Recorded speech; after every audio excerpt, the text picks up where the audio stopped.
What's going on, everyone? We're back. Talking Hands. Huge fight card tomorrow. UFC 257. Poirier, McGregor 2. As always, joined by Brady, DFS by the numbers. Brady, how you doing? I'm doing pretty good. I mean, Conor McGregor card, can't complain. The card as a whole, it's not that strong, but I mean, it's a good card overall. Have a lot of action for it, and really looking forward to it as a whole. Yeah, I agree. It's a good card, and 3 cards in 3 weeks, and Conor closes it out. So that's always a positive. Jeff, how's Yo, been a while. Feels good to get back on there. I'm ready to roll. Want to hit up the sponsors real quick. Let's start off with where we're hosted here in San Antonio. If you're down here, come by. If you're hungry, come see us at Southtown 101. Get yourself a burger, a beer, and hang out with us. And then we have, of course, Natural Heights, your CBD local CBD shop. If you suffer from stress, anxiety, joint pain, PTSD, come see those guys down there. Tell them Pub Sports sent you. Visit them at 1880 Nacogdoches Road, 210-592-1060. And let's get this money. I'm ready. Last week was last 4 weeks, man. The last 4 events, there's been some really big upsets. So I'm ready to have a solid card again. I mean, I went 11-4, but I bet the 3 bets I bet, 2 of them lost. You know what I mean? Out of the 3 that lost total. So what are you going to do? You just pick the wrong fight sometimes, but yeah, let's get it rolling. Yeah, first off, shout out Just My 2 Cents, $3 donation. Thank you, 2 cents. He says, shout out to Big Show for the sweet logo design. Yeah, go check out 2 Cents' YouTube as well. Hit that subscribe button. He's got some good shit over there. He's got 420 talk session. Pretty funny stuff. Good guy. Go check him out. Yeah, awesome. And then Drobny's in the house. Drobny says, my wife and myself want to thank you guys for the happy anniversary wishes. Yeah, happy anniversary, Chris. All right, Chris. Yeah. Let's keep this rolling, man. I've had a freaking couple off nights in college basketball. I'm taking a break from that. I'm really anxious to dive in this fucking I didn't even see your I saw your picks after with the Rutgers one, and I texted a couple of guys about that game. Dude, I'm telling you, and I had I had the worst luck. I put out a 3 team parlay, money line parlay, because I've been on these little money line fixes, and all 3 teams lost. So if you reverse that parlay, it's like plus 2,300. Yeah. What's the chances of that shit happening? Yesterday, Iowa lost as a 12-point favorite. Pathetic. So, yeah, we can just get right into the fights. First fight on the card, Amir Albazi. He's taking on Zhalgas Zhumagulov. Yeah, and as always, we're getting our lines from mybookie.ag. Using that promo code PubSports. Preston, what do you get? For this fight, no, for promo code. Promo code, promo code PubSports, 50% deposit bonus, credit or debit, 100% on Bitcoin. So this is a pick'em fight. Over and under 2.5, over minus 245, under plus 205. And I'll start it off, man. That over all the way. I mean, I think I've seen Zhalgas twice in the UFC, and all his fights have been over, right? He's a tough little guy, but he doesn't have much. Really, he's got a lot of volume. I'll give him that. But if you get the guy on his back feet, moving backwards, I mean, I think Albazi can handle him. What do y'all guys think? Brady, go ahead. Yeah, I mean, that over. What's the line on that over? It's minus 245, but Preston had a safe bet last week. What was it, 2.5 over the main event, wasn't it? Yeah, the Magnified. Yeah, I mean, so when you see that, it's almost like free money, like Preston said. So why not just lay it? Yeah, I definitely agree that over is a really good look, and for this reason, Zhumagulov's not really a finisher, and Albazi is more of a submission guy. Zhumagulov's never been submitted in his career, so I do like the over. But as far as picking a side, I think this is going to be a very, very close fight, and as the line does indicate, no action for me. If I had to pick anybody, it's going to be the Albazi side, just because of the threat of the takedown, the threat of the submission game. I think that he could maybe land a little bit more volume than Zhumagulov, somebody that is low volume, but I see Albazi edging a very close decision, but just not confident to put any money on either side. Yeah, so my take is kind of like what Jeff said, over 2.5 is good. Fight should go the distance. Zhumagulov hasn't shown me a lot. No. He arguably defeated Paiva. It was kind of a close fight, but closer than you expect, right? Like you thought Paiva was going to come out there and whip this guy's little ass. Yeah, because Paiva's a good solid fighter, but Zhumagulov, just the way he fought was kind of weird, awkward, and Albazi got that finish his last fight pretty quick against a guy who's now, I think, you could classify as a scrub in Malcolm Gordon. because he's looked horrible, especially that Sue Mutajari fight. But yeah, I'm going to lean with Albazi here. But like Jeff said, over 2.5 would be the bet for me. Kind of a stay away type fight, boring like flyweight type fight. And Zumagulov is like, pretty small dude in the division, don't you think? I know he reads 5'4", 126 pounds, but man, he looks a little smaller than that every time I've seen him out there. So he's small. Yeah. So dude, I'm all over Albazi and the over. I think that's a pretty easy one. But Zaglev's a tough little SOB, man. I'll give him that. He has yet to be really finished. And even the first fight he came in, who was that against? Damn it. He fought Paiva his last fight. No, it was his very first fight, though. We were like, man, this is going to be a breeze. And the fucking dude, let's see. Let me just look because I wanted to make sure. I should know this, but. Yeah, his first fight was with Paiva. Yeah, his first fight, it was Paiva, yep. Okay. All right. Yeah, and then we have Billy. Billy's saying, let's get interesting day in the MMA world. I believe he's talking about Atman Azatar. Guy's a whack job. Friends with the Prince of Morocco or whatever it is. So bye-bye, Atman. COVID cares about you. 2 cents says, what's going on, Jeff? What's going on, Preston? What's up, fella? Drobny says, over looks good. Austin, I feel like this is Albazi's fight to lose. Yeah. But the over is a spot. I like that. Yeah, so kind of an agreement there, over 2.5, Mm-hmm. leaning Albazi in our opening fight. Move on. Huge favorite, Movsar Avalev, taking on veteran Nick Lentz. Yeah, Avalev, huge favorite, minus 570. Nick Lentz, plus 395, over and under 2.5, minus 270 over, under plus 210. What do you got, Brady? What do you got in this sucker? Yeah, I mean, I have Eloev is obviously in my parlay, but somebody else will talk about in a little bit. Pretty comfortable with it. I mean, he's going to have a 10-year age difference between Nick Lentz. I think Evloev is like 24 or something, and Nick Lentz is like 34, something like that. And Nick Lentz coming off of an eye surgery, coming off of some injuries, coming off of a decent-sized layoff. It's just hard to see a path to victory for Lentz. I think Evloev has multiple paths to victory, whether he wants to keep this on the feet for 50 minutes, outpoint him, or even take down Lentz. But at that point, Lentz does have a nasty guillotine that he has to work out of and watch out for. And he was able to fight out of a submission against Mike Grundy. So it's just good to see. I mean, Evloev's undefeated, 13-0. I don't think Nick Lentz is going to, stop him here. But it is like minus 590 here, which, I mean, could be getting a little bit wide. But I think he does roll here. So give me Evloev by decision. And I'm pretty comfortable with that as well. Yeah, I mean, I agree with you. I mean, I don't know anybody. I can't think of many fighters that would have got out of that Grundy submission. No. I mean, that was pretty incredible. And that was really the only time he was at risk in that fight, in my opinion. But yeah, I mean, this guy looks like he could be easily a top 10 someday, maybe a top 5. Who knows? But he's got a bright future, that's for sure. I mean, put him in a parlay, whatever. He should be pretty safe. Lentz looks like he's gotten better. But like you said, he's really only got that one choke. And other than that, man, I'm not too impressed with the kid. So, yeah, Mosvar all the way. Evalev. Yeah, I agree. Movsar Evalev should get done. Evalev's striking looked really good against Grundy. Picked it up. Nice combinations. Quick. Lentz. I don't want to say he's being thrown to the wolves here, but Lentz is definitely on his way out. Yeah, it's Evalev all day here. Evalev by decision is a play I have right now, minus 175. Maybe you guys can get a better line depending on your book. But, yeah, I like Evalev here for sure to get it done. And I have him parlayed as well. Yeah, by decision is minus 165 with mybookie.ag. Yeah, I like that quite a bit. That's crazy. I mean, the next best number you're looking at is Evalev by sub or Evalev by KO, plus 500, plus 600. Yeah. So I mean, yeah. And you're over 2.5s at minus 270. So yep, exactly. And you're taking minus 570 favorite, get him down to 165. Yeah, I like that quite a bit. I did make that bet, and thanks to Munir Laziz, I need to win that bet. Nice. Let's just say that guy is never going to be on my ticket again.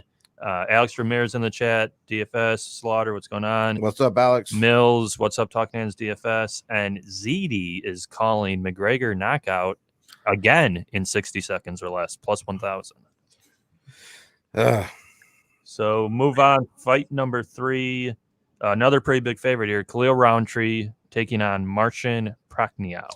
Yep. Roundtree minus 350, Prachnio plus 275, over and under 1.5, over plus 155, under minus 185. Preston, what do you have? Yeah, I think this is Roundtree's fight to lose. Prachnio, I think he has 3 fights in the UFC, 3 first-round knockouts. Roundtree, kind of scary laying this kind of juice because he is known to shit the bed a bit, but strong power, big guy, really big guy, good kicks, just good striking overall, good Muay Thai striking. And with Prachnio getting knocked out by Sam Alvey, Mike Rodriguez, Makhmud Ankalaev's not a bad loss, but the Alvey loss and then the Rodriguez fight aren't great for him. And I think Roundtree runs through this guy pretty quick. Roundtree inside the distance would be my bet, maybe under 1.5. Yeah, Brady, what do you think? Yeah, I'm definitely in the same boat here. And my night is riding a lot on Roundtree. I have some action here. I have the under 1.5. I got it at like minus 140 around there. It's just Prachnio hasn't seen the second round yet, and he's going to bring the style that's going to probably benefit Roundtree. I mean, Prachnio has no striking defense, no chin, and that just seems like a recipe for disaster against a guy like Khalil Roundtree, who is very dangerous early. Roundtree has finished 5 of his 8 wins in the first round. So I did take a little shot on Roundtree in round 1 at plus 175. I don't know what the line is now, but if he wins in the first round, I'm going to be looking good for the night. I think it's Roundtree's fight to lose. He's the much better fighter. So give me Roundtree here all day. And I don't think the line's all that bad, minus 325. But like you said, he has shit the bed before as a big favorite. But Prachnio, I don't think he's really the guy with the style to beat a guy like Roundtree. Yeah, right now Roundtree wins in round 1 plus 100 money, even money. I mean, that's way better look than the minus 350. But man, I agree with both of y'all. I think everyone's banking on the first round knockout here, right? That's what I've seen the most of out there as far as predictions. I mean, the one thing I guess you could say is, Roundtree's last fight, Culebra was taking him down, kind of ragdoll him a little bit. That's this guy's only shot, man. But he's so slow, man. I mean, he tries shooting for a sloppy takedown, he's just going to get KO'd. So I'm on Roundtree all day long here. Yeah, and chat seems to be somewhat in agreement. Imminent Hippo says Prachnio got KO'd 4 months ago. Too soon to come back. Yeah, no shit. Locker room's going against the grain and saying round 2 to start. So he should have got decent odds there. And I could see that because you typically when everyone's on that first round knockout, it never happens, right? Well, I think it's more when everyone's on the one fighter and they lose. Buckley, Santiago, Laziz. Yes. Me true doing it for some and I had Buckley the week before, so I mean it is what it is. That's why it's combat sports. But Big Show, what happened? Why can't you walk? What's going on, Big Show? What's going on? We don't know, Big Show. Maybe he meant talk. Can't talk, but I'm here. Okay, all right, good. Cool, man. And Zoe's in the house. All right, well, next fight we got Sarah McCann versus Juliana Pena, and that comes in at mybookie.ag's lines for this are the Sarah McCann minus 125, Pena 105, minus 105, over and under 2.5, over minus 225, under plus 185. Preston, what do you have? Yeah, so Juliana Pena, her last fight was a gift to God. We had GDR inside the distance plus 300. That's where the elusive bang bang originated. Thank God for GDR getting the choke inside the distance. Here, I don't know about you, but over 2.5, only minus 225 seems pretty good for a parlay piece to me. But that'll be my look. I think McMahon is a very good wrestler. Yeah, the age doesn't help.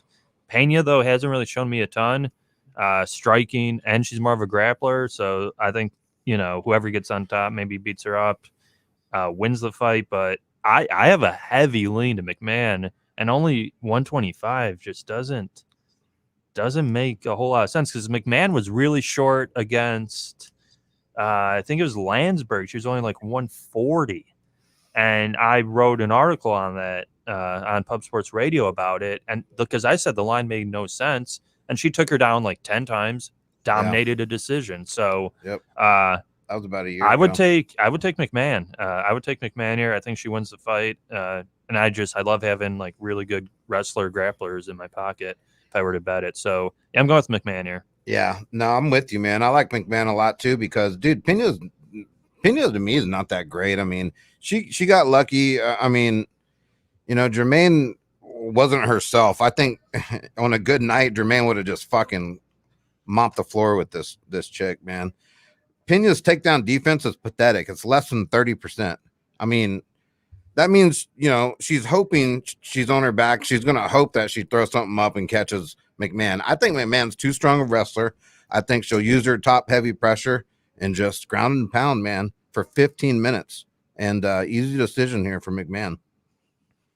Yeah, I mean, I definitely agree with everything you say. I mean, this line seems like too good to be true. It kind of feels like a trap because you mentioned it. Pena, 28% takedown defense against a very good wrestler, McMahon, that averages 4.5 takedowns with a 63% takedown accuracy. I mean, McMahon should easily come out here, get takedowns, get top control, but I don't know. It just feels like a trap to me. I'm not going to bet it personally. I mean, McMahon's somebody that has been submitted 3 times. I think Pena's a black belt, probably a fake black belt at that. But it seems kind of sketchy to me. It seems way too good to be true. Like, this should be McMahon all day. Why is it only minus 125? But yeah, she probably gets it done. She probably gets it done by decision. But it seems like it could be like one of those armbar from guard situations that pisses everybody off. But McMahon should get it done here. And that's a good point you bring up too, because Pena, about the fake black belt, like, she's been tapped 3 times. I mean, yeah, she's been submitted twice. Like, come on.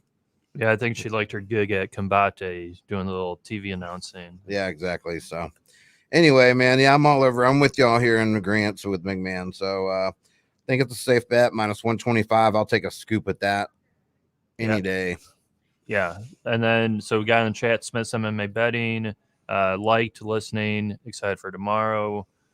Hell yeah. Ziddy, love the content. Pulling up on the stream is free cash. Zoe and Alex Ramirez. Yeah. Yeah. And Mo and everyone, guys, tune in tomorrow to our live stream. It will be starting at 5 p.m. Central? Probably 6. At 5 or 6. I think it's 5. We'll have to double check. But anyways, live stream tomorrow, YouTube, live betting, the companion. We're here. We're going to have some fun and check us out. Be sure to tune in. Hit that like and subscribe for us as well, guys. Yep, and move on here. Middleweight bout. Brad Tavares taking on Antonio Carlos Jr. Yeah, and Tavares is coming in at minus 120. Carlos Jr. minus 110. Over and under 2.5. Over minus 180. Under plus 150. What you got, Brady? Yeah, so I have a bet on Carlos Jr. here at plus 105. Just going through the career of Brad Tavares, I look to see, has he fought a wrestler grappler, somebody like the caliber of Antonio Carlos Jr. I mean, Elias Theodore was able to take him down 3 times. Yoel Romero was able to take him down 7 times, and that was actually half of Yoel Romero's career takedowns. He got 7 in that fight. And I just don't think he fought somebody the level of grappler of Antonio Carlos Jr. And as we know, Jr.'s like grappling is absolutely legit black belt. And honestly, I like Jr. I think he can take down Tavares. I think he can get him up against the cage. He's really good at taking the back standing. Really good at taking the back in general. I think he needs one takedown, and in this fight, he could either get a submission or at least ride out the round. One thing I am concerned about is the cardio of Carlos Jr. We have seen him slow down in the past, but it was nice to see him in the Uriah Hall fight, his very last fight. He got in that 3rd round, was able to dominate that 3rd round against Uriah Hall. And at the weigh-ins today, Carlos Jr. looked really, really good. So I do like that plus money bet on him. Like I said, I think it's going to take one takedown and maybe find a submission. Tavares has never been officially submitted, but he was submitted on The Ultimate Fighter by Court McGee a while back. But yeah, give me Carlos Jr. here at dog money. Yeah, do you have dog money? Because we have minus 110, but oh, really? I got him at plus 1. You got lucky. Yep. What do you got, Preston? Yeah, this is an interesting fight. So I had Antonio Carlos Jr. against Ian Heinz. I remember that fight pretty well because I thought Carlos Jr., like you said, first round came out pretty explosive, took him down, beat him up. Then round 2 and 3, Heinz just took over. Little worried same thing could happen here, but Tavares did not look good at all his last bout against Edmond. And because of COVID, these guys are both off pretty long layoffs. So I think it's going to be whoever improved the most over their break and, got their cardio up and everything. So I do think, man, I'll go with Carlos Jr. I'm just not a huge fan of Tavares at all personally. Because, yeah, the loss versus Edmund wasn't great, and then before that, he did get mollywopped by Israel Adesanya, but a lot of people will get beat by Adesanya pretty easily. And then they come back looking like shit the next fight. Yeah, right? exactly. Yeah, that's true. Yeah, That's so true. I'm gonna take Carlos Jr. here. I see Locker Room he got shoe face at plus 130 That's awesome. 2 weeks ago.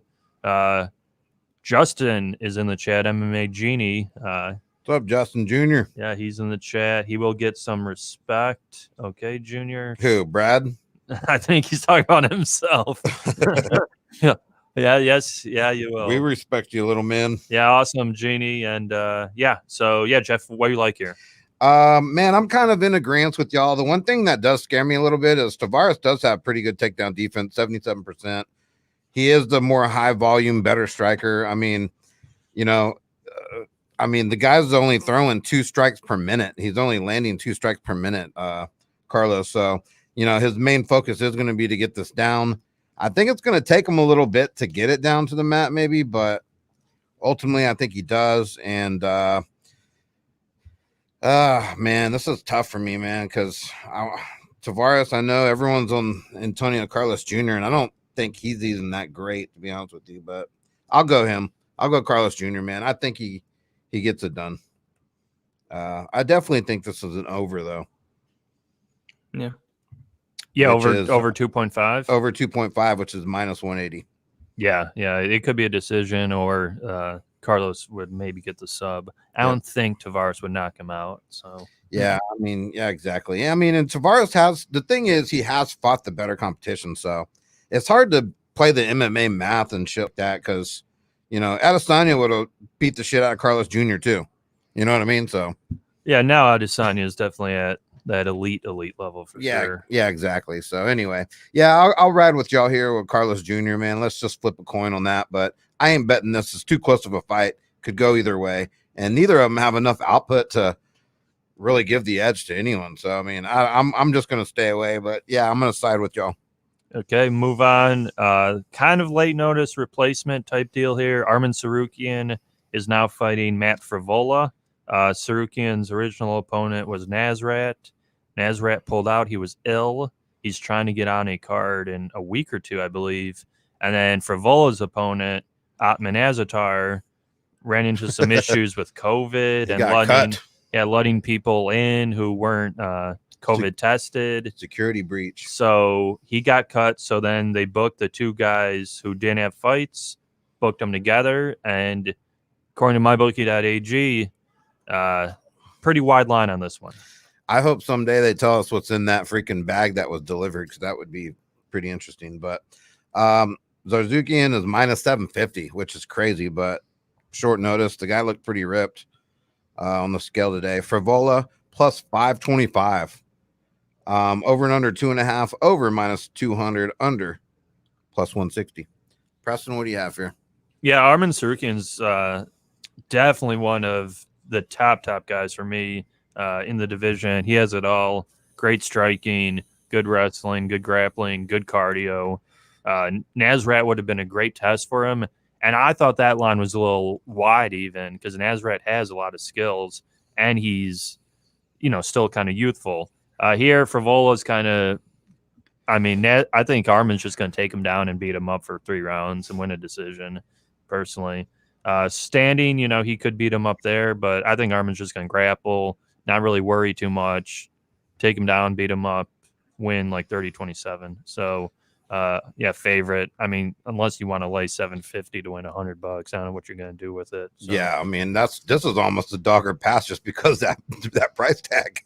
Yeah. You know what I mean? It's like, dude, that's insane. Because I'm looking at the stats here, and I'm actually kind of floored because it doesn't make sense. I agree with Preston. This guy's going to be, he's going to be really good, and he is really good. He's got all the edges and everything, striking. I think just overall better fighter. But when you look at the stats, he only averages 1.3 takedowns per minute, whereas Frevola is 3.3 takedowns per minute. And then takedown accuracy, 14% compared to Frevola's 40%. Then you got the takedown defense, which is dead even, 76% to 75%. So, I mean, dude, Fravola's a hardcore wrestler, and he's a beast too, man. He doesn't go down easy. He moves forward, takes a lot of shots. They throw equal amounts of I mean, I'm looking at the stats right here on paper. They're fucking identical fighters, but I'm gonna go with who I think's better. I mean, God, dude. I mean, I'm gonna. If I would bet, I would be honest and take Frevola. Just take a shot, man. I'm not throwing the money on Arman, but I think Arman does win. Yeah, I mean, that line's crazy. Minus 750 for Sarukian there. I do think he's a better fighter. I do think he has advantages everywhere. What I will say, I think this fight's going to be pretty exciting. I think it will be more competitive than the line does indicate, just because of the style of Matt Frevola. I mean, they call him the steamroller for a reason. He's going to go out there. He engages in these brawls, and I do think it's going to be a fun fight. But I got to go Sarukian. It's hard to find a path to victory for Frevola. Is he going to take down Sarukian? I'm not sure he can. Is he going to outland Sarukian? I'm not sure he can. I think he's going to probably need a knockout. If anything, we have seen Sarukian knocked out really early in his career. But at that point, like, Frevola only has a 13% knockout rate. So I think it's a long shot. But I'm with you guys. Like, if I was to bet this, it would be the plus 500 on Frevola all day. But I'm just going to pass on this one. But I do think it'll be an exciting fight. I mean, the two stats that separate these two guys literally by anything significant in the grappling department, takedown accuracy 14% to Frivola's 40%. So that's pretty weird. And then strikes absorbed per minute, 1.5 to Frivola's 3.5. So Frivola's definitely getting hit a lot more, but their striking defense is both at 60%. So I don't know. That's weird. But anyway, yeah, man, this will be a good fight just to chill and watch and have some Fireball and popcorn. Get a t-shirt, www.pucksportsradio.com. Pick up that t-shirt. We'll send it to you in the mail, and you can party with us later. Yeah, we got Danny in the chat. Danny Sayo, Danny Betts on Twitter. What's going What's up, on, D-Betts? Danny? Danny has a lot of similar looks, I believe, from what I saw on his Twitter. D-Betts. Billy's girlfriend, can you believe I bet the... Oh, Billy. Can you believe I bet the over 1.5 and the fight got changed? Fucking sweating. What was the over 1.5 on, Billy? Was it on Sarukian? No. Versus Nazareth? No, that wasn't 1.5. Yeah, I don't know. Yeah, Billy, what was that 1.5 on?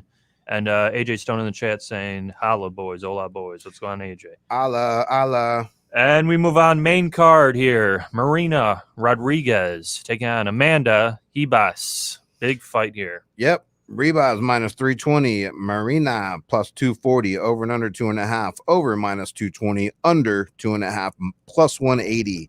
Big Brady, what you got, sir? I mean, I have Ribas here all day, honestly. I see a lot of love for the Rodriguez side. I get it. She's extremely skilled, but she does lack something very important in this fight, and that's a takedown defense, and that's a get-up game, which she just hasn't shown improvements in. And I did have a bet on her against Carla Esparza in her fight. She was not able to stuff takedowns, and she looked like an absolute fish out of water on her back. She wasn't able to work her way up to the feet. What I will say was she was active off her back. She did land a lot of hard shots from her back, but you can't win fights just being off your back. And if Ribas has any type of fight IQ, which I do think she does, I mean, take down Rodriguez, possibly find a submission, and even just control her for 50 minutes here. I think the striking, if it does stay striking for 50 minutes for some reason, I would favor Rodriguez. It's just there is one glaring hole in the Rodriguez game, and it is that ground game. And I think Ribas takes advantage of it. And I wouldn't be shocked if she submitted Rodriguez there. So Ribas for me all day, pretty comfortably. Don't have a play on her, though, but the submission prop plus 250, it was like it opened up like plus 800. I would have rather had it there, but I think she probably has a chance to submit her. Yeah, I agree, man. I think that Marina, though, on paper, I mean, her takedown defense isn't horrible. It's 61%, but Ribas is too good. I mean, her fucking, her throws, her trips, everything. She's too good. She'll somehow get her to the mat. She'll sub her, man. I think Marina's out the door of the UFC here after this loss. I'm on Ribas too, but I don't know if I would take that number minus 320. I'd rather take the over 2.5 at minus 220 because if anything, I mean, I could see a bunch of takedowns. I could see Marina trying to scramble back up, but I don't know, man. Minus 320, I guess, parlay piece. Yeah, I mean, it's not a bad bet. 320. Ribas should dominate. What do you think, Preston? Yeah, no. So Ribas by sub plus 300. I mean, how could you not take a chance on that? Yeah, I think Danny put that out yesterday too. Ribas by sub plus 300. Talk about sprinkle. Why not? Right. Alex from Mira's in the chat saying press that like button. Yeah, guys, if you can, hit that like button, subscribe, share it. We're here every day basically doing a ton of different content, so please like, share, and subscribe. Boston Nick, what's going on, Nick? What's going on, Nick? And Billy said the Arman fight was over 1.5 minus 330. He parlayed it with Roundtree and Connor plus 101 odds. Yeah, that's not bad. That is not bad. Bloodthirsty, what's going on?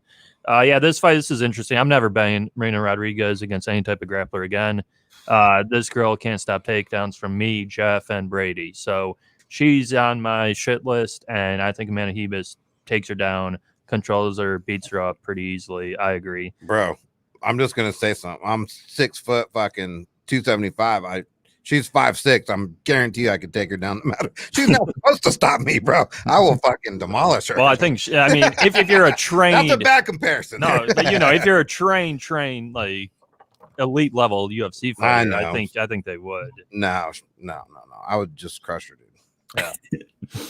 Yeah, probably, but you know what I mean. I mean, what you mean. The last two fights that we're watching, because we had, I think this was our flip that cash bet. Yeah, was lost. Marina Rodriguez versus Carla Esparza. Yep. And it was a debatable split, but I thought for sure she lost because, like Brady just said, she was on her back the whole time, and you knew she didn't improve at all from her last fight. So how is she going to improve now in the 5 months since that fight versus Esparza against arguably a better overall grappler, maybe not a better wrestler, but overall grappler in Hebas. And if it stays on the feet, Hebas isn't a fish out of the water. Yeah, Rodriguez will win the fight standing, but Hebas will do, a decent job. And once it gets to the ground, yeah, Amanda Hebas gets it done pretty easily. Yeah, I like Hebas a lot here. And, maybe if they could drop that line a little bit, because Hebas could be champion in that division. But, yeah, Hebas gets it done. So she's a small little chick, too, 5'3". Compared to Marina's 5'6", but that's not going to matter any. But Ribas actually has the longer reach too, which is very strange. Yeah, so I think we're in agreement there. Next fight, Andrew Sanchez taking on Floyd's boy Makhmud Maradoff. Makhmud minus 150. Sanchez is plus 120. Over and under 2.5. Minus 145. Over under plus 115. Let's go with big brains here, Brady. What you got, sir? Yeah, I'm excited for this fight. I do have a bet on Muradov. I think I got him at like minus 143. So today I spent my time. I went through Muradov's complete career. I think I watched like 12 fights that were available. What I looked for was how is this guy's takedown defense? How is his get-up game? And I didn't see him taken down once, which kind of sucked because I wanted to see how he kind of reacts to getting taken down. But he was able to stuff a lot of takedowns. He was doing all the right things. When guys pushed him against the cage, he would dig his underhooks right away, turn his opponents. He looked really strong. And I saw him go for takedowns himself, get quite a bit of takedowns, actually take the backs of some of his opponents. And his striking is on a completely different level from Sanchez. Sanchez is somebody with a 50% striking defense. He absorbs punches with his face. And just digging into the career of Andrew Sanchez, it's interesting because we think of him as this wrestler, and he has been in the past, but as of late, he's been turning more into a striker, and he was able to get a knockout his last fight against Turman there. But in the Janes fight, he went out there and had a wrestling heavy pace, and towards the end of the first round, he was like putting his hands on his knees, very tired, ended up getting finished in the third round by Janes. Janes outlanded him. I think he put like 139 strikes on him. And then in the Anthony Smith fight, he went out with the wrestling heavy pace in that first round. Same thing. He tired out, gassed out in the third round. Smith is able to finish him here. So for me, I think it's pick your poison for Andrew Sanchez. Do you want to go back to that wrestling heavy game plan that you don't have the cardio for and that you're going to gas out from? Or do you want to be a striker against somebody that's a much better striker for you? So I actually like Muradov quite a bit here. I think if Sanchez does want to take him down, he probably can, but can he do it for 3 rounds? I really don't think so. Or if he wants to strike with Muradov, I think Muradov probably knocks him out. So give me Muradov here. I like that bet. I was looking at the over, but Sanchez has been knocked out 3 times, and he does slow down a lot, so I'm probably going to stay away there. But I do have a straight bet on Muradov. Yeah, not a bad look. What do you think, Preston? Yeah, my only worry is that this seems like the third, not in a row, but kind of like this is like the Sharps Twitter gambling's like best bet, and it's pretty consensus is Muradov. But like Prey just said, Sanchez gasses out and he gets tired quick. So I think Sanchez might win round 1, just literally pushing him against the cage. Like he's not, even if he takes him down, I don't think he takes him down and holds him down. I think Muradov gets back up, And then, he just holds them against the cage. And striking, Muradov's going to have an immense speed advantage where he's going to hit that jab, that straight right. So that's the deal, too. Sanchez knocks out Turman, who's pretty much a grappler, and it's a nice highlight. But now you're against more of a striker who can strike. You got to lean Maradov here. Over 2.5 minus 145. And that's an interesting look depending on how you think the durability of Sanchez will be. But, yeah, I mean, Muradov 150 now. That's still not that bad. My only thing is it might be the line almost seems a little short. But, yeah, I'll take Muradov here. Yeah, I'm with y'all, man. I think he gets it done. I mean, Floyd's boy, dude. He's got the edge in the striking. Sanchez, he looked good, but he hasn't. His last few fights, I mean, besides Vettori, nobody special, I guess. I mean, we've seen what Mark Perez has become, Marcus Perez, and then Wellington. I mean, he looked like shit. He right crossed the ground and pound there. He got, beat up. He just looked bad. He didn't even go for any grappling in that fight, but yeah, man, I think Makhmud comes off and I think he tees off on this dude. And I actually like the by KO, TKO plus 175. If you want to go decision plus 300, but you can't really go much off the stats here because there's not enough of them from, both guys have 100% takedown defense. Like Brady said, Andrew Sanchez absorbs fucking 5 strikes per minute. He absorbs that. So he's definitely taking some damage. He's definitely open getting punched, and he gets out volume too. So I really like the minus 150 here, straight bet as well. Yeah, there we go. And clean sweep with Muradov. We got Vince in the house. Vince 1979 Gator. What up, Vince? Billy says Vince? Floyd ain't signing no bums. We agree exactly, with that. Bro. That's the thing, bro. This is Floyd's guy. Yeah, and 2 cents agrees with you. He likes Muradov to stop Sanchez. Maybe stop Sanchez, but I definitely like Muradov here. Muradov has hands. So move on. Next fight, Jessica I taking on Joanne Calderwood. Yep. Joanne Calderwood comes in at minus 120. Jessica I minus 110. Over and under 2.5. Over minus 345. Under plus 270. Preston, what do you got here? Yeah, I mean, shout out women's MMA, am I right? Joanne Calderwood goes out there, gets armbarred by Jennifer Maia in like 3 minutes or whatever it was. I think the whole world was on Calderwood, and she just completely shits the bed. And Jessica I is another kind of just average type fighter. So, and that was one of the best bets, not of the year, but I fought Calvillo her last fight, 5 rounds. You knew Calvillo was just going to take her down and beat her up easily, and yeah, she just rolled her. This fight's tough because I have no confidence in Calderwood, and I has kind of beaten. I don't want to say better girls, but she's kind of shown up a little more than Calderwood. I mean, she has beaten better girls. The one mutual one's Chikagian. Yeah. And yeah, I mean, I'll lean I here. I think I has a little more overall skill, but she's getting older. She's getting up there in age. Calderwood should. But they're both 34. Wow. I would have thought I would have been older than Calderwood. Mm-hmm. Wow. One looks fucking a lot younger, that's for sure. Yeah, wow, I didn't know that. But yeah. I made weight too today, and she looked fine doing it. Like she looked good.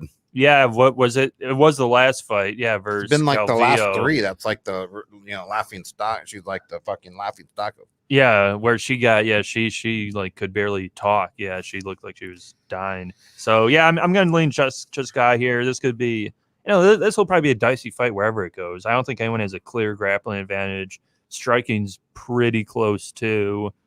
Maybe Calderwood clinching because I know she's done that a few more times in her fights, but I kind of agree here. Gunther Buck in the chat says boring fight should be on prelims. I got it. I got to agree with Gunther here. I've pretty much zero interest in this fight. But over's juice to hell too. I was going to say that shouldn't lose, but you're at minus 350. So, I by decisions what I'm looking at, but I'm not going to bet it. No, I'm kind of leaning your way because, dude, I has fought better competition in my opinion, and she's beaten better competition. I think she could just kind of bully Calderwood all around. Calderwood looked kind of weak, like mentally weak that last fight. I don't know, man. There's something about her that she just kind of looked like she gave up or something. Well, like, even at the beginning, they clinched up. She got a takedown and like she got armbarred pretty much immediately. And I feel like Jessica Ai is a bigger girl in this weight class. She never makes weight. I mean, she's going to come in the bigger girl, that's for sure. But I think she can kind of just bully her around. The one thing Calderwood does have is she throws a lot more volume, but that doesn't mean much if it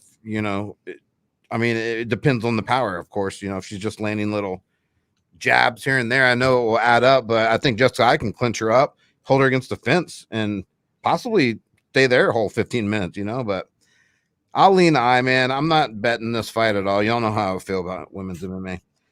I think they need a WUFC and just fucking let all the women have their own night. I agree. Yeah, I'm the same way here. I think this is an absolute pass. Like, you could not pay me to bet either side here. I mean, Calderwood got me last time. I was fairly confident in it against Maya. She took her down. She was looking good, and then I think she got armbarred from guards. So, what'd you say? I think I had Maya by sub. Really? I'm pretty sure that was our flip that catch bet with I.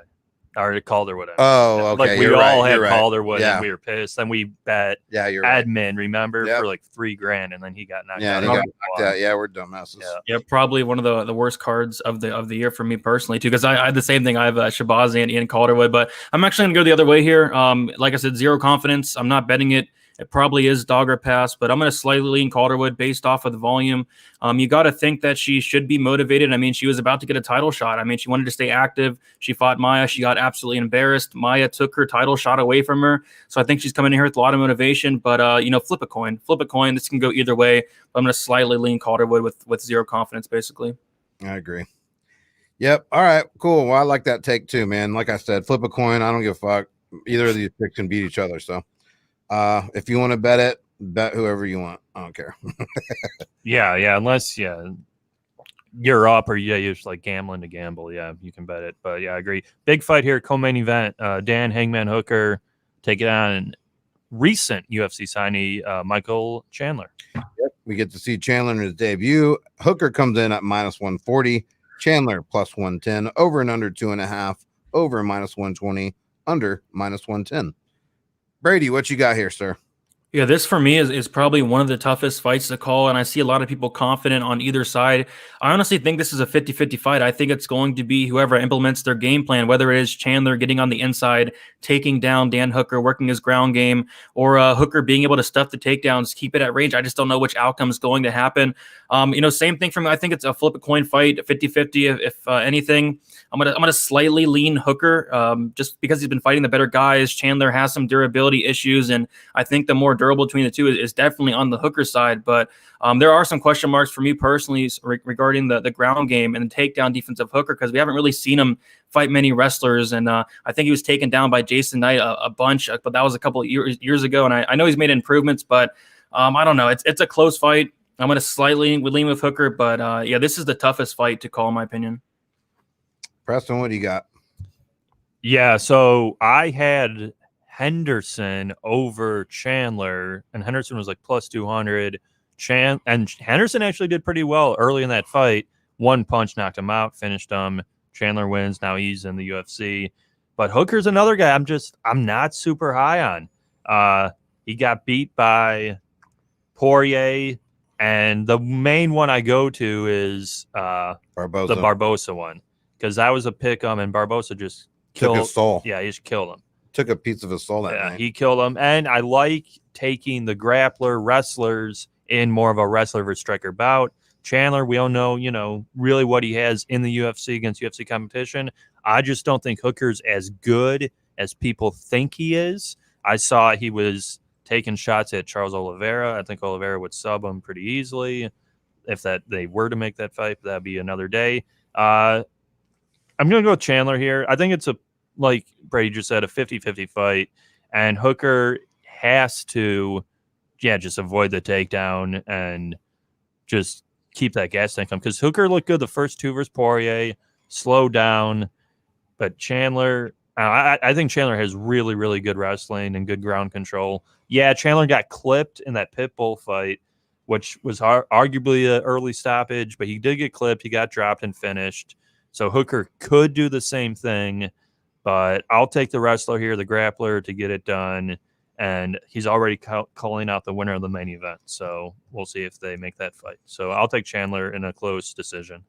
Yeah, man, this is a real tough fight. I do agree. And I do agree, too, with Preston that Hooker's been fluffed up a little bit. I mean, after he got his ass killed by Barbosa, look at his next 3 fights. It was James Vick, Al Iaquinta, and fucking Paul Felder, which Paul Felder is good and all, but dude, he doesn't finish one. He always goes to decision. It's like the same shit. He's a point fighter. He's not out there to fucking kill. Barbosa was out there to kill, and he killed. And Chandler's going to be out there to kill. And Poirier was out there to kill. He couldn't get the job done, but he did get inside. He did throw enough volume, and he was getting that single leg against Poirier. And I have to believe that Chandler's wrestling is probably better than Dustin, don't you think? Yeah. Oh, wrestling, hell yeah. So yeah, of course. Yeah. If Poirier was able to get that single leg and drag Hooker's ass down, what makes you think Chandler won't? Yeah. That's the one thing. Then you look on the flip side, Hooker is the better striker. He does throw more volume. He does have a 6-inch reach advantage. He does throw those fucking knees that are devastating to wrestlers. Fucking Chandler is short. He comes in, you sloppy takedown. He gets that knee right in the fucking face. He drops. I could see either one of these scenarios. I'm not going to bet this fight, but it's a dog or pass for me, man. I'd have to take the money. Chandler coming in, he wants to do good. Because, dude, let's be honest. If he loses this first fight, I mean, this might be the end for Bellator signings. Like, this could open up a doorway, too. So, I mean, I don't know. He's got a lot on his shoulders here. And obviously, dude, they have to think he's good enough to face Hooker. They put him in against the top 5 guy right away. So, I'm going Chandler. I'll go Chandler by decision, I guess, man. Probably just takedown city. Yeah, and I mean, chat's saying hardest fight to cap on the board. It is fucking hard. Co-main's 50-50. Because I can just see those knees from fucking Hooker. Yeah, coming right up the middle every time. And if he times it correctly, it's all about timing here. So I don't know. We'll see. Yeah, Smith's leaning Chandler. But let's be honest, dude. Chandler's going to be the fresher guy. Hooker has fought too much, and in these fights, he's getting his ass kicked. He's fucking taking damage out the ass. Let's be honest. Yeah, stand-up wars for sure. So I mean, I think Chandler will be the fresher guy. I think he has a better opportunity here. Over 2.5 minus 120 plus 110 money line. I like them both, man. And then you can go to Chandler too. Let's see if you want to sprinkle it and get a little happy. Chandler by decision. Yeah, I thought that was interesting. I thought the Chandler decision was interesting. I mean, that's insane. 250. Chandler plus 250. So. Yeah. And then you still have the one overhand right. Chandler has power in that hand. He could fucking catch Hooker too. It could be the other way around, you know. We're all saying wrestling, but Hooker does have power in those hands. Yeah, it's a good fight. Mills has round 3 start minus 160. A lot of Chandler. If you're gonna bet Chandler, bet that decision at plus 250. Don't bet the plus 110. But why would you do start round 3 when you can get the over 2.5 for minus 120? You get a cheaper price. Yeah, it's just you need another 2.5 minutes, but you're also saving the money. Yeah. And Mills bet Chandler plus 140 2 weeks ago. So okay, that makes sense. Yeah, I mean, it's just, it's a hard fight, dude. I'm staying away from this one, but it would have to be dog or pass for me. I think it's too close. Yeah, Zozan Hooker Inc. says if Dustin couldn't finish in 5 rounds, no way Chandler does in 3. Yeah, I think it would be decision if you like Chandler. But the difference is it's not going to be a stand-up slugfest. It's going to be Chandler going for takedown after takedown after takedown. I mean, he should. You don't know if he will. That's true. He should. That's true. Yeah, he could go out there and they could just stand in the middle of the cage. Shit the bed. Just like that stupid guy who got knocked out by Villanueva, the jiu-jitsu guy. He's standing up like a dumbass. Of course you're going to get knocked out when that's all you've done. Well, I'll go on record and say if they do that, I mean, Hooker's going to eat this guy alive. Yeah, but they shouldn't. Yeah, he shouldn't, but you never know with how these fighters get the bravado once they're in the cage. Yeah, true. Move on. Big time main event rematch. Dustin Poirier, notorious Conor McGregor. Huge fight at 155. winner, I don't know if they become champion, but I'm sure they will eventually. What we got here, Poirier versus McGregor. I like that. I got sidetracked here. I think it's like minus 300. Yeah, it was like minus 320, mybookie.ag. Here, I got it. Let me pull it up. Dude, what the Brady, did we get you on the last fight? What'd you say? Chandler or Hooker? I went Hooker, but like I said, it's a 50-50. Okay.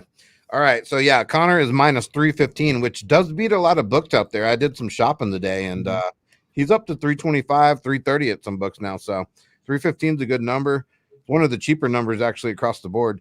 Dustin is plus 235, over and under 2.5, over plus 155, under minus 185. Who wants to start here? Brady, you can go ahead. I'm going to drink some Irish whiskey. All right, there we go. So yeah, this is going to close out my parlay. I have Avalev parlay with Conor McGregor. I have it at minus 155. I love that line between the two, and it will be my biggest play of the night. I just like both guys to win a lot here. Conor, obviously somebody that's extremely durable. Dustin Poirier, I mean, he's durable in a way, but he has been knocked out twice. He got knocked out in the first round by Michael Johnson. Conor McGregor knocked him out before. I just think McGregor is going to give him a lot of problems early in the fight, and there is this narrative floating around that if Conor does not finish him in the first 2 rounds, he's gonna gas out. Poirier is gonna finish him.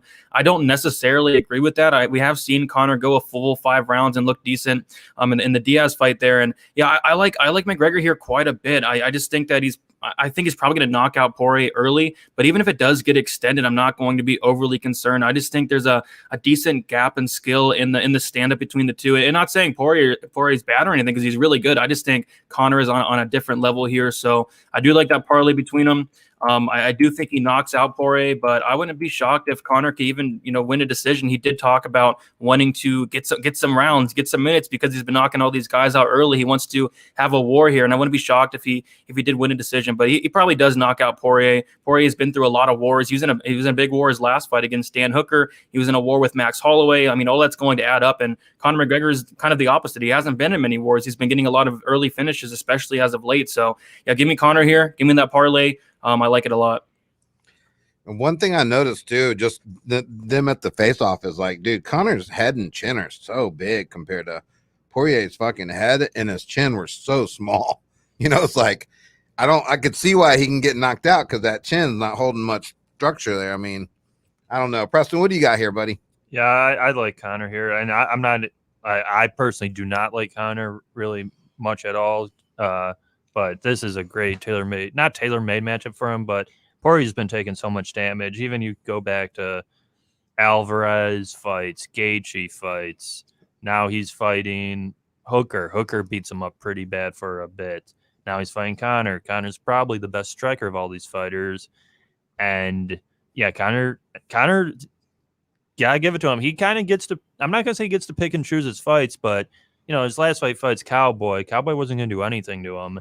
And he knocks him out in 45 seconds. A year later, this is his first fight. You got Dustin here going to war with Dan Hooker, losing to Khabib. Like I said, Alvarez, Gaethje. He fights all these guys, and they're wars. They're not clean, easy finishes. Now you're facing Conor McGregor, who is as accurate as can be with that left hand. And, yeah, I think Conor gets it done, knockout finish, whatever. Yeah, the line kind of sucks. He's up to 315. I know he opened at like 180, but again, unless you have one of those books, you got to get in very early. But yeah, I think Conor gets it done. Maybe Conor by KO. I know that's like still -2 something, but yeah, Conor gets it done. And I actually have what Brady has, Conor and Movsar. I think they're both head and shoulders above their opponents. So I'm taking Conor McGregor. Ink says McGregor Usman parlay, which is interesting. I have to look more into the Usman Gilbert Burns fight. That's next month. So yeah, I mean, dude, Dustin's last 5 fights, there's no question he's fought in the way better competition here. I mean, just look at his last 5 fights. He's got fucking Gaethje, Eddie Alvarez. They both fought him. Max Holloway, Khabib. They both lost to Khabib, and then Dan Hooker. compared to Conor, where you got Diaz twice. I mean, Dustin. Yeah, I mean, that's what I like Dustin a lot more because he gets in there and he fights, just like Oliveira is now getting in there and fighting. Max Holloway gets in there and fights. Conor gets to pick who he wants to fight, beats the shit out of him, waits a year, gets his next fight, beats the hell out of him, waits a year, give me the title. Oh, now I'll box Manny Pacquiao. Go ahead, box Manny Pacquiao then, Conor. Go ahead. I mean, this is the thing, though. It's like, who cares what happened 6 fucking years ago, right? This is a whole different weight class. Dustin looked great at 155. He got knocked out at 145. I mean, 6 years ago by Conor. Both of these guys have improved tremendously, but honestly, in my opinion, I think Dustin has the bigger improvement. The only worry is Dustin looked great against Holloway, and Khabib looked so good, but no one looks good against Khabib. It's the Hooker fight where it was more of a war. I would have expected Dustin to mop up Hooker pretty easily compared to. I would have too. He was getting beat up pretty bad. Then he turned it on and won. Mm-hmm. But even in the Khabib fight, he at least threw up one sub against Khabib, right? Like he had one. Yeah, he had. It was close. Yeah, we watched the fight. And it was closer than the Gaethje fight. Yeah, it was a guillotine. It was kind of close, but then which was ironic because Khabib came out and said Gaethje's the hardest hitter he's ever faced. So, go figure. But yeah, Gaethje probably does hit the hardest in the division. Probably does. But dude, this was a tough fight, man. It really is. I think it's a lot closer, and I do think there is a little bit of something to that. If Conor doesn't get it done the first 2 rounds, Dustin does turn it on, man. He does turn it on those last 2 rounds. Conor does too, though. He has in a couple, the one fight he did with Diaz where he kind of in that 5th round, got 4th and 5th got back up. The 30 looked like shit. Kind of just took off that round, but dude, it's all about, man, this is where I get confused with Conor fights because I feel like there's an easy path to victory with Conor, right? Didn't Diaz lay that out for everyone? And Khabib, get the guy down and fucking sub his ass. Why can't people do that? I mean, Dustin could do that if his game plan is that. Don't you think if he can avoid getting clipped, he could take Conor down? Yeah, but again, that fight, though, it was 5 years ago now. But I agree. That's why Conor will never fight Charles Oliveira. I've had this discussion with people for years now. I dared Conor to fight Charles Oliveira. He'll never do it because Oliveira would tap him out. So, I mean, that's the thing that scares me, dude. There's paths to victories both here. Conor, I got to go with Conor. He picks and chooses. He's the golden child. I mean, he fucking showed up to Abu Dhabi in a yacht. Like, come on, dude. He's the king. So, don't be surprised, though. I will not be surprised if Dustin takes over in this 3rd, 4th, and 5th and somehow wins the decision. I don't think he'll knock Conor out. Conor's chin is just phenomenal. I mean, he took Khabib's hardest shot I've ever seen anyone hit Conor, and he got right back up. So that's pretty incredible. But yeah, dude, I'll go Conor here. I just think he's, he performs on the big spotlights a little better. I think Dustin gets a little shook sometimes. So I'm on Conor here. Yeah, and then we have a question from Just My 2 Cents. Question for the panel. Who has more pressure to them, Conor McGregor or Dustin Poirier? I mean, I would say Conor because what does Conor do next? He doesn't get his fight with Khabib. He doesn't. What does he do next? If he loses? If he loses, yeah. What does he do next? He boxes Manny Pacquiao. Yep. Okay, and so that's what I'm saying. I think and he makes probably $55 million doing it. And that's the funny thing is because you do. It's like, who's got more pressure? I don't know because I don't have $100 million fucking in my bank account. If I had $100 million to sit on or whatever he's got, yeah, I mean, I just had to go do my job and fight. Like, I don't think I would stress that bad. I'm shocked he still fights after the Mayweather fight, honestly, because he doesn't need to fight. So. But he's still, I mean, that's good. I guess he still has a passion, a burning desire to get in there and fight. So that's competitive nature. That's good. But yeah, Conor, dude, I think the show's just too big. And like Preston said, I don't think Conor would have taken this fight if he thought he was going to lose. So Conor all the way. Yeah. So agreement there. Then we can go on here with best bet. Brady, you can start us off. Yeah, I'm going to say the under for the Roundtree fight, the under 1.5 there. I think it's a pretty good chance that Roundtree does knock out Pacquiao for the 4th time in the 1st round in his UFC career. Preston, what do you got? Best bet? Yeah, I like that look a lot. I'm going to go with Sarah McMahon. I just think her wrestling is just going to control Pena for 3 rounds, and people who bet Pena are going to be pissed off. Like, why did I bet Juliana Pena? McMahon, she's looked good. It's just, her age with the cardio, but I really like that. And she's only like 120, 125. I'll take McMahon. Yeah, I like that look a lot too, man. I don't think there's any reason she loses that fight. I'm going with Floyd's boy, minus 150. Debut, comes out, going to get it done, outstrike. I guess it's not his debut, but you know what I mean. He's moving up the rankings. Yeah, big and pay-per-view fight. Yeah, big pay-per-view. And I think he gets the job done, man. I think he outstrikes Sanchez and knocks his ass out. That's what I'm going with. So I hope. Yeah, I'll be on that. Yeah, and then guys, if you want to bet with us, you can bet on mybookie.ag. Enter that promo code PubSports. You'll get 50% credit debit, 100% Bitcoin, minimum $100 up to $1,000. We have all your like to lift, like to get some energy, get yourself some Built Bars. That's builtbars.com, promo code PubSports. You'll get 20% off your order. We got cookies and cream, banana bread, it looks like, peanut butter, salted caramel, all the flavors you could want.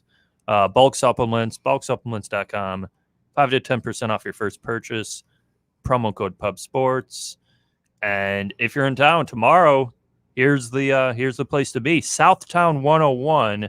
We are showing the fight tomorrow, live, free for everyone. You can come in, watch the fight, get some beer, get some wings, get some burgers, whatever you need. Showing the fight here at the bar. We'll be here. We'll be watching the fight. And I can say what up if you want to. So, yeah, that's pretty much it. Jeff, anything to add? No. Also, guys, go check out our website, www.pubsportsradio.com. Get your merch. We got the Fireball and Popcorn shirt, Talking Hands. We be pubbing. We got Nick and Mo on there.